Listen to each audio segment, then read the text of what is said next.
오늘 예수께서 외치신 마지막 말씀이라는 제목으로 말씀을 나누려고 하는데요. 예수님이 그냥 이렇게 잔잔하게 말하셨지 외치셨다는 부분이 좀 특별했습니다. 그래서 사람들은 많이 외치는 장면이 성경에 나오고 있습니다. 예수님이 최근에 외친 것은 바로 지난주에 보았던 그 나사로 무덤 앞에서 큰 소리로 나사로야 나오라고 그렇게 외쳤다고 되어 있어요. 근데 오늘 여기 마지막 14절에 보니까 예수께서 외쳐 이르시더라고 되어 있는데, 이 말씀은 예수님께서 이제 14장부터는 이제 예수님이 바로 십자가 지기 바로 직전이기 때문에 제자들과 마지막 만찬을 하시고 발 씌워주는 장면이 나옵니다. 그 다음에 14, 15, 16, 17은 전부 다 여러분 빨간 글씨로 되어 있어서 예수님이 제자들에게 마지막 하신 말씀과 마지막 하신 기도를 다 적어놓은 그런 4장이나 중요한 거죠.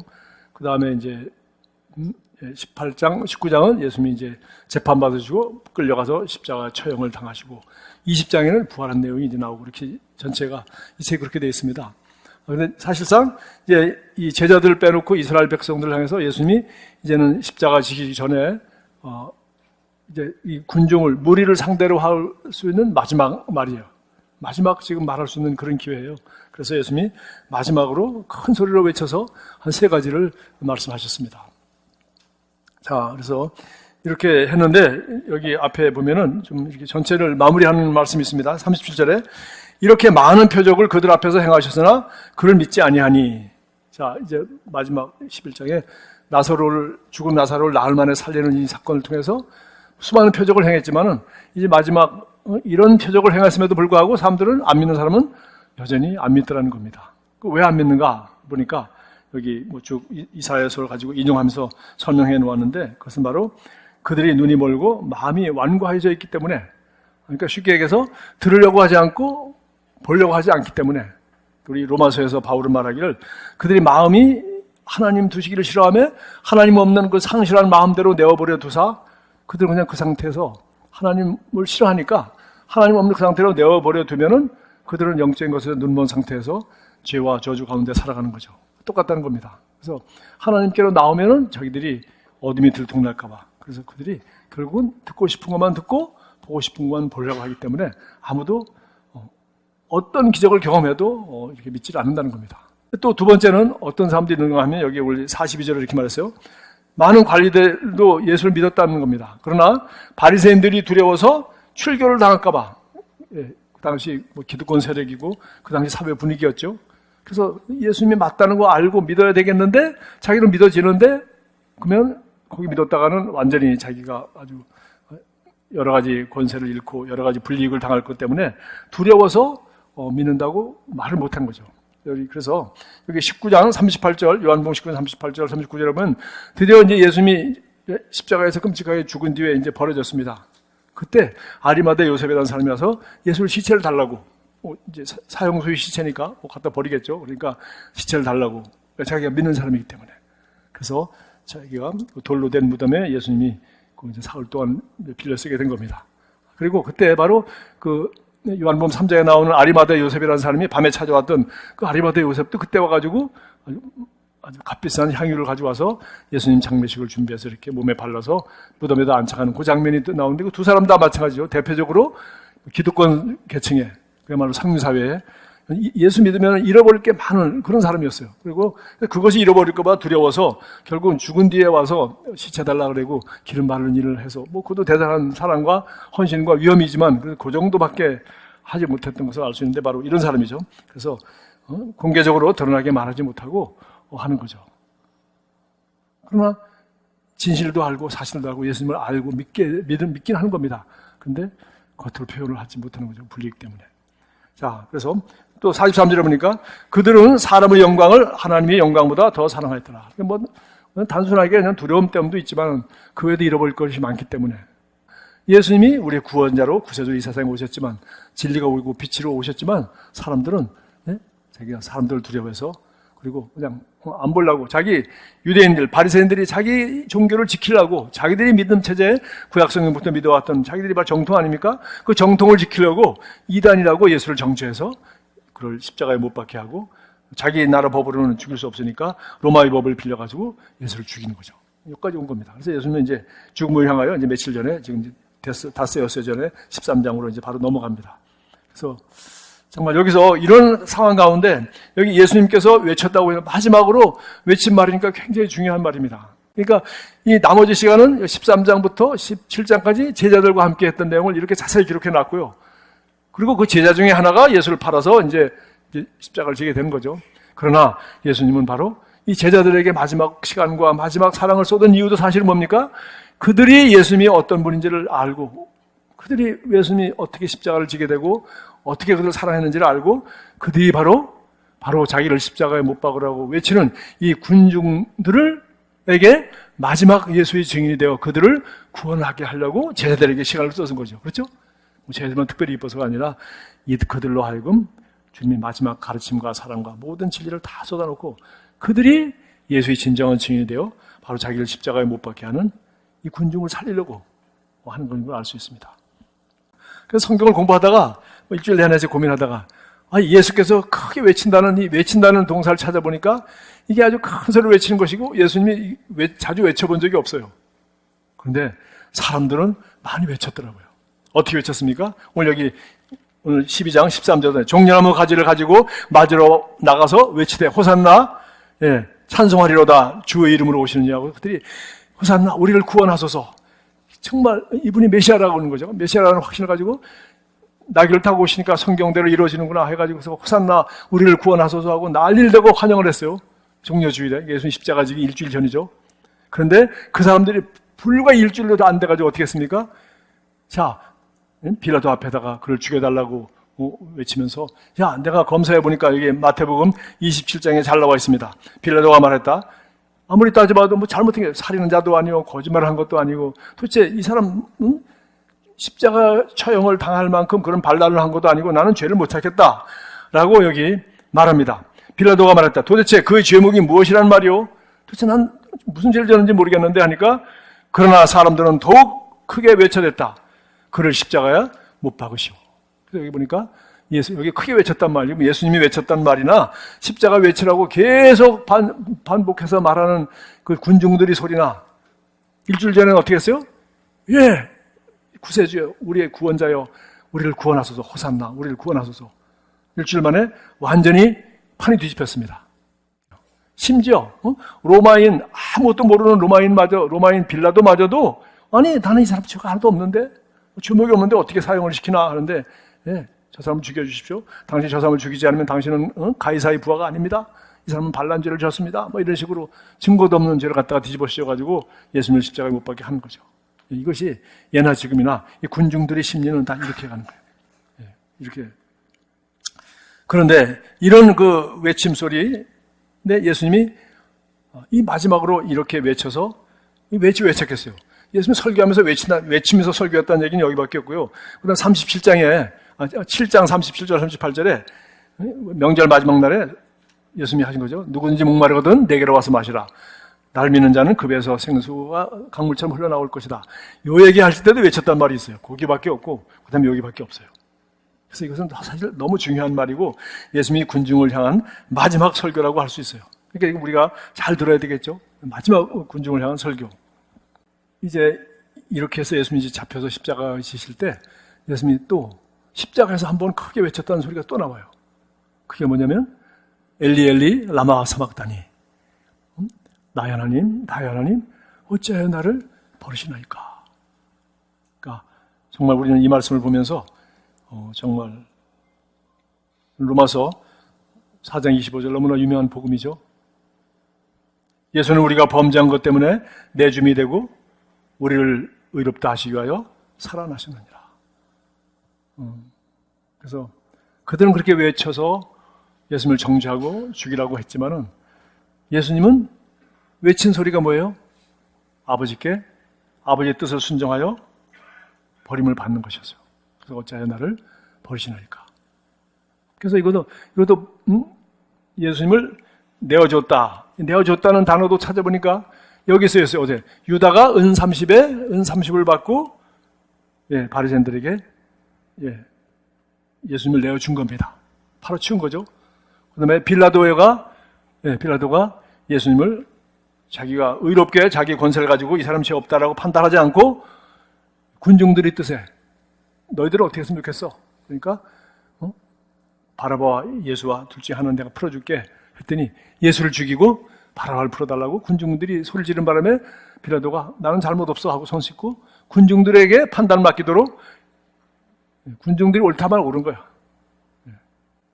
이렇듯이 이 군중들에게 빌라도는 그냥 이 아주 화난 군중들에게 예수를 맡겨버렸어요. 그리고 채찍질해서 반죽음 상태가 된 사람을 갖다가 나중에 또 보니까 성경에 계속 나옵니다. 그들이 빌라도가 군인들에게 그들을 십자가에 못 박으라고 또 내어주니라.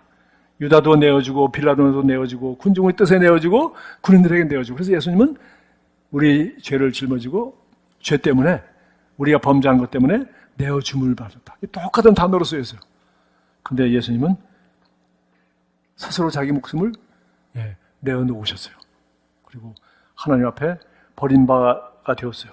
왜? 하나님이 그가 저주를 대신 받음으로 말미암아 우리로 하여금 저주받지 않고 하나님 앞에 영접받을 수 있도록, 예수님은 버림받고 우리는 환영받을 수 있도록 그가 우리 죄를 짊어지시고 십자가에 죽으셨어요.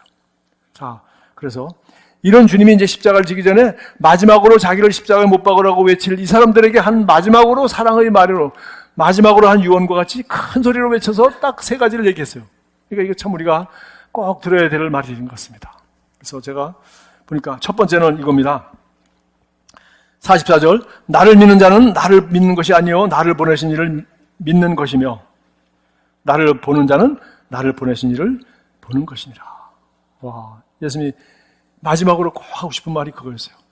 자기 얘기가 아니라 나를 믿는 자는 나를 믿는 게 아니라 나를 보내신 이를 믿는 것이야. 그러니까 또 나를 보는 자는 나를 보내신 이를 보는 것이야. 그러니까 예수님은 자기가 자기만이 말할 수 있고 자기만이 할 수 있는 그런 일을 이 땅에 하셨죠. 왜? 하나님이 말씀이 육신이 되어 오신 유일하신 분. 그분이 지금 마지막 하나님이 세상을 이처럼 사랑하사 독생자를 주셨다고 하셨는데 바로 그 사랑을 이제 십자가를 통해서 다 보여주시면서 그 끔찍한 값을 지불한 그런 사랑을 보여주시면서 뭐예요? 지금 나를 믿는 사람은 나를 믿는 게 아니라 내 아버지를 믿는 거야. 나를 본 사람은 나를 보는 것이 아니라 나를 보내신 내 아버지 하나님을 보는 거야 라고 해서 하나님을 가장 정확하게 표현하고 하나님이 어떤 분이신지를 다 이 세상에 보여주고 가는 거예요. 하나님을 알고 싶어하고 보고 싶어하고 만나고 싶어하는 사람들에게. 여기 14장에 나옵니다. 자, 나는 내가 너희를 위하여 처소를 예비하러 간다. 우리 아버지 집에는 거할 곳이 많다. 내가 처소를 예비하면 내가 너희들을 다시 그곳에 데려갈게. 환영할게.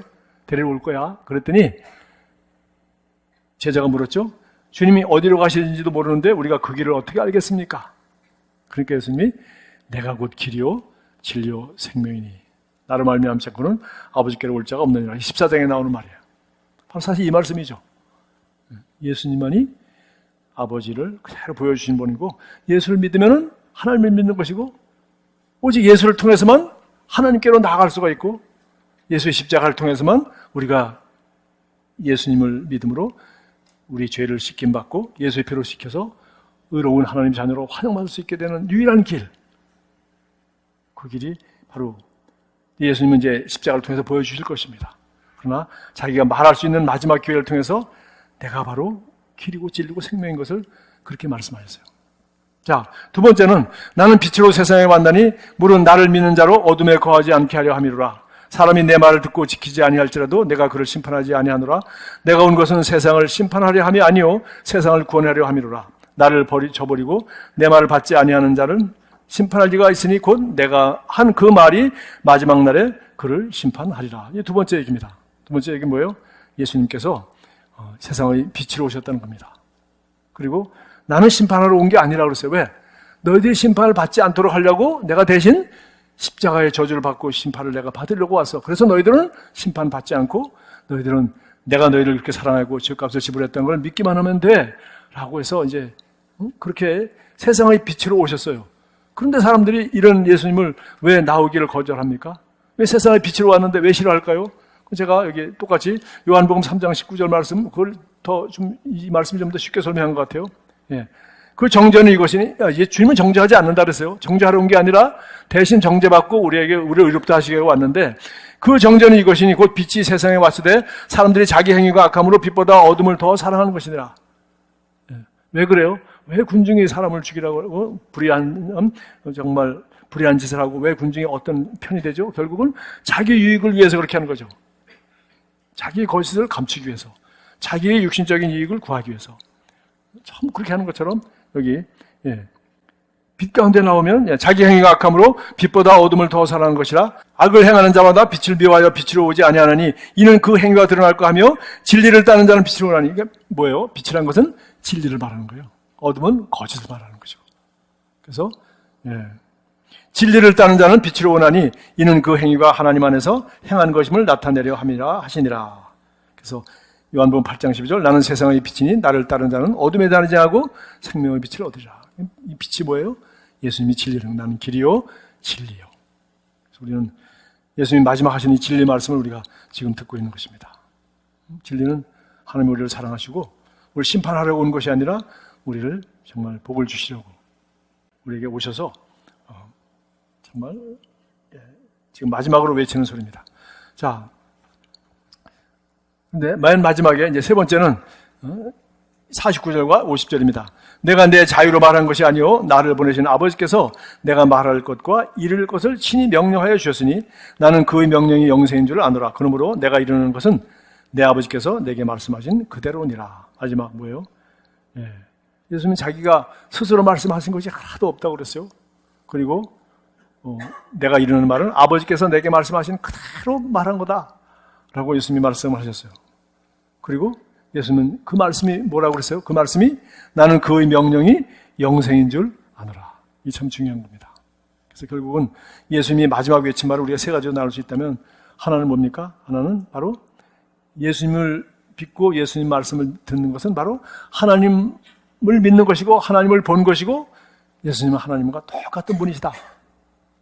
그러니까 이 세상에 다른 하나님이라든가 다른 무슨 어떤 구원자가 있다고 하는 모든 종교나 모든 거짓말은 이 예수님 말씀 앞에 다 무너져 내는 거죠. 그렇죠? 예수님만이 예수를 통해서만 우리는 하나님 볼 수 있고 그분을 통해서만 하나님께로 나갈 수 있고 그분만이 길인 거예요. 예수님이 그거를 믿으라고 말한 겁니다. 두 번째는 이제 내가 세상의 빛이기 때문에 너희가 어둠에 거하지 말고 빛 가운데로 나오라. 그래서 그 어둠이란 것은 바로 사람의 영광을 하나님의 영광보다 더 취한다거나 아니면은 이 세상의 기득권과 이 세상 다른 사람들로부터 왕따당하고 출교당하고 불이익을 당할까봐 예수님을 놓치는 일.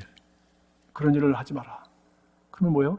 진리 가운데로 나오라. 빛 가운데로 나오라. 그런 얘기고요. 마지막은 내가 한 모든 말이 하나님께서 내게 주신 말이요. 나는 그 말씀을 그대로 전했기 때문에 내 말을 믿으라. 그래서 그의 명령이 나는 영생인 줄을 아노라. 그래서 하나님 말씀은 우리에게 영원한 생명을 주는 것입니다. 자, 제가 이렇게 성경을 가지고 하여튼 순서별로 이렇게 설교를 하다 보니까 여러분들이 제가 여기 한 장 중에서 제가 은혜 받고 나누고 싶은 이야기를 이렇게 하는데 정말 여러분이 이 말씀을 여러분들 스스로 오늘 이런 말씀들을 예수님이 맨 마지막으로 외치면서 꼭 하고 싶은 말이라고 했는데 이것이 내게 어떤 의미가 있는가? 그리고 나는 정말 이 세상을 떠난다면 나는 꼭 하고 싶은 말, 어떤 말을 내가 할 수 있을까? 저도 목사로서 내가 오늘 이것이 마지막 설교라면 나는 도대체 무슨 설교를 꼭 하고 싶을까? 사실 저는 개인적으로 사실 오늘이 맨 마지막 설교라는 그런 마음으로 마지막 기회라고 생각하고 하는 것이지 사실 영원한 기회가 계속 반복해서 오는 건 아니지 않습니까? 그렇긴 한데 예수님은 오늘 이 마지막 기회를 이렇게 말씀하셨어요. 그래서 예수님이 바로 하나님을 대신해서 보냄받은 자로서 예수님이 하나님 아버지의 사랑과 생각과 성품과 모든 것을 그대로 드러내신 분이다. 두 번째는 세상의 빛이기 때문에 우리가 어둠 속에서 자기를 숨기려고 하지만 않는다면 우리는 정말 어떤 어둠, 어떤 잘못이라도 가지고 주님 앞에 나와서 그 빛 가운데서 진리를 발견할 수 있고 오늘 그 진리의 말씀이 우리에게 영생을 주기 때문에 이 진리를 따라 살아갈 때 우리 삶은 풍성한 삶을 얻고, 그리고 우리는 정말 다른 사람들을 빛 가운데로 인도하는 그런 삶을 살 수 있을 것이다. 그래서 생명을 얻을 뿐만 아니라 그런 삶을 우리가 살 수 있는 것이죠. 그래서 이 말씀을 우리가 귀하게 여기고 공부하고 그렇게 하는 것입니다. 여러분도 이 강해 설교하면 한 가지 유익이 있어요. 여러분도 같이 읽어 나가면서 여러분도 은혜를 받으시고, 또 내가 또 이렇게 이 12장에서 어떤 설교를 하시는가 여러분 한번 잘 들어보시고, 여러분도 누가 가르치거나 설교를 듣지 않아도, 뭐 어디 유튜브나 다른 방송 보지 않아도 여러분이 스스로, 야, 정말 주님이 이렇게 말씀하셨구나, 주님이 이렇게 외쳤구나, 이렇게 간절하게 우리가 알기 원하는 건 이 세 가지구나, 이런 것들을 여러분이 스스로 배워가면서 하나님 말씀의 귀중함을 알고, 그렇게 할 때 여러분은 더 이상 어둠에 다니지 아니하고, 여러분 혼란 가운데 거하지 아니하고, 하나님 말씀이 명령이고 영생인 줄 아는 것이죠. 그래서 예수님이 요한복음 6장 63절이죠. 네, 내가 너에게 이런 말이 영이요 생명이더라. 그래서 우리가 설교를 듣는 거죠. 그래서 우리가 이 성경을 우리가 꼼꼼히 읽는 거죠. 저는 사실 이 외친다는 이 단어를 찾으면서 정말 인간의 그 악함과 이 세상의 타락함과, 그리고 그 예수님이 그 사랑, 그분은 자기를 십자가에 못 박는 사람들을 위해서 외치면서 아버지에게 버림받으면서 그 고통을 그렇게 참으시면서 인내하고 가셨어요. 또 그것을 코앞에 두고 그는 그 자리에서 이렇게 외쳤어요. 정말 여기 저는 이 세 가지 반응을 보면서 정말 우리가 성경을 읽고 묵상하고 우리가 그리스도인으로 살아가면서도 정말 내가 듣고 싶고 공부를 듣고 여기 앞에 나와 있는 것처럼 표적이 아니라 아무리 증거가 있어도 우리는 계속 내가 듣고 싶은 것만 듣고 듣기 싫은 건 듣지 않고 그렇게 하죠. 그래서 저는 개인적으로 하여튼 제가 자꾸 새 성경을 사서 줄을 치는 이유는 내가 은혜 받은 데만 은혜 받지 않고 오늘같이 예수께서 외쳐 이르시되 뭐라고 한 내용보다도 그 외쳤다는 말에 저는 감동을 받은 것처럼 저는 외쳤다에다 줄을 쳤거든요. 그리고 보니까 인간들이 외친 건 전부 다 불의하기 짝이 없고 군중심리를 따라서 막 그렇게 한 것밖에 없어요. 일주일 전에 구원자가 오셔서 우리를 구원하라고 그렇게 외치던 사람이 일주일도 채 안 돼가지고 예수를 십자가에 못 박으라고 그렇게 외치고, 그래서 이것이 바로 첫 번째, 믿지 않는 사람들이, 우리가 믿는 사람이지만 여전히 우리는 내가 믿는 것만을 믿고 싶고 믿기 싫은 것도 내가 희생과 헌신과 다른 요구사항이 필요한 것을 우리는 안 믿고 그런 말씀을 우리는 듣지 않으려고 하죠. 그리고 두 번째는 내가 가지고 있는 것 때문에 사람들이 눈이 두려워서 우리는 두려움 때문에, 사실 이거 진리인 거 맞는데 내가 그렇게 행하려고 하니까 두려운 거죠. 제일 떠오르는 사람이, 남이 먼저 떠오르네요. 우리 베드로 같이. 주님이 누군지 알죠? 주님 부인할 생각 전혀 없습니다. 주님이 어떻게 참 끔찍한 길로 가시는데 그걸 그냥 아픈 가슴으로 따라갔지만은, 가서 너도 예수와 한편이냐고 물었을 때, 베드로는 아니라고 극구 부인하고 마지막은 저주하면서 부인했다고 돼 있어요. 그것이 바로 베드로의 모습일 뿐만 아니라 출교를 당할까 봐 두려워하는 바리새인이나 여기 아리마대 요셉이나 니고데모나 전부 다 같은 상황이죠. 우리도 정말 예수 믿는 사람으로서 진실 가운데 진실을 말해야 되는데 우리가 얘기를 못하죠. 왜? 이거 얘기했다가는 사람들이 이렇게 하니까. 그러나 우리는 예수 앞에서 우리가 이 진실을 믿어야 되는 것입니다. 마지막으로는 그 말씀을 우리가 믿을 때 우리는 드디어 어둠에서 나오고 빛 가운데 걸어갈 수 있는 거예요. 또 그렇게 말씀을 값을 지불하고 우리가 믿을 때 그 말씀이 우리에게 생명이 되는 것이고 그 말씀이 우리 삶을 풍요하게 하고, 그런 말씀으로 살아가는 사람의 삶만이 다른 사람에게 영향을 끼치고 저 사람이 믿는 예수가 정말 바른 예수구나 하는 그런 감동을 하실 수가 있을 것입니다.